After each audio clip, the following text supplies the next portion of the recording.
Okay, here we go. There we go, our Winchester make surplus ammo that was made for the government of El Salvador.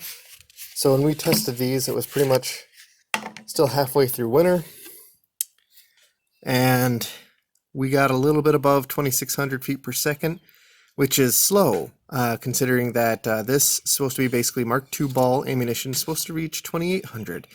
Maybe with it being warmer, we'll see a difference in temperature. I don't think it's going to make up for it, but I can already see where there's a little bit of that schmutz on this primer.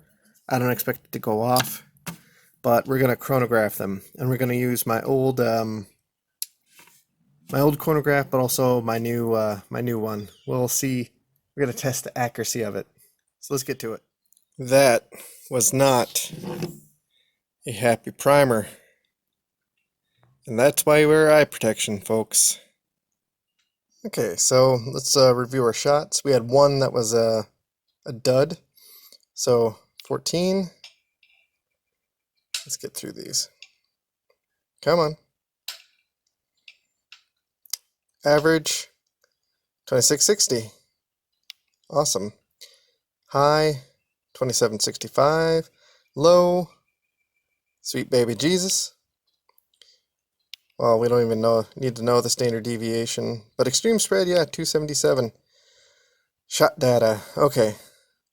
This is what we want.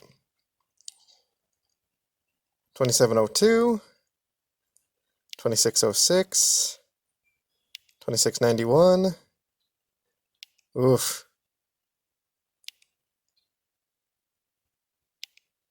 Yeah, it's just all over the place. So we see that there definitely was like temperature sensitivity. We see like, I'm going to go ahead and say about 100 feet per second increase between when it was, what, roughly 20 degrees out, and now it's like a little below 70.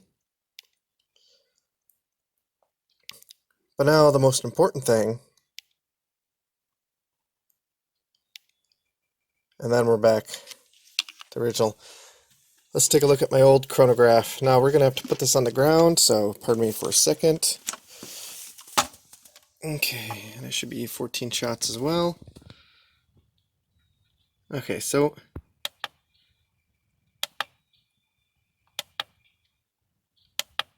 $24.78, that was the low. Mosquitoes are starting to come out. Two in a row, 26.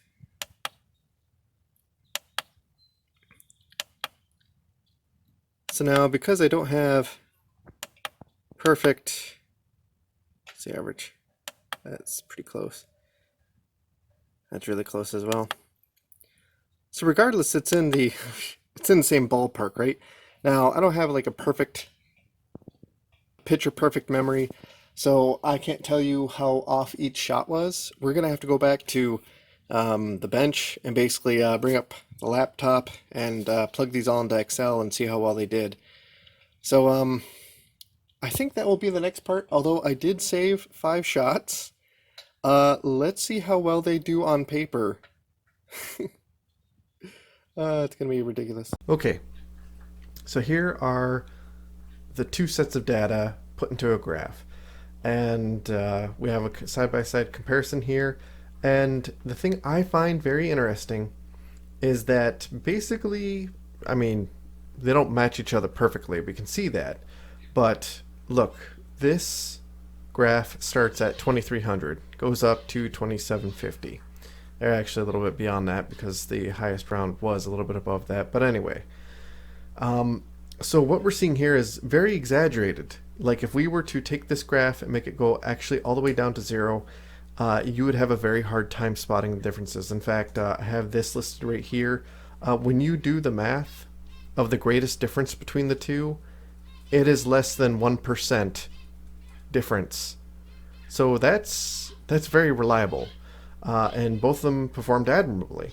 But you'll see here, look at this. For the first shot, the Magneto Speed got 2702. The traditional chronograph got 2688. So a difference of 14. And I think we did get, yeah, one was worse, 16 here, the very last shot.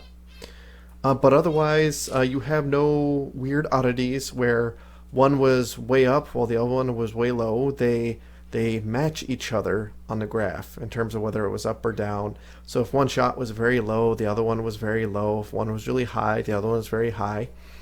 So there is a very high degree of precision here with both the instruments, right?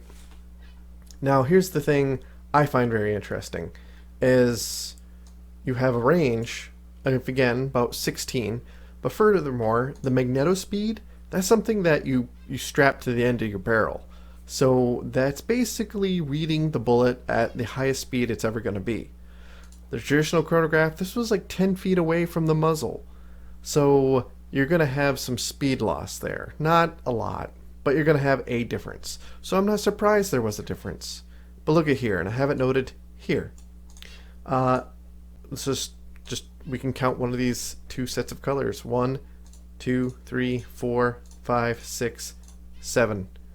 We have a 50-50 split of which one is higher than the other one. When really, if we were expecting something that had a very high degree of accuracy, and if they were both all things equal, if they were both the same and they measured things to the exact same amount of accuracy, the traditional chronograph that's 10 feet away should always be measuring lower, but it's not. Furthermore, not only is it not always measuring lower, but we have a 50-50 split, which means that you can only trust your chronograph so much for the numbers. Now, let's see, what is it? So with the traditional chronograph, when we have two of the same numbers here, the Magneto Speed, we have a spread of 4. So again, it's very precise, but take your chronograph with a grain of salt. So from this point forward, want to know what my main takeaway is? Honestly, if I can get standard deviations down to like 15 feet per second, I'm going to be perfectly happy with that.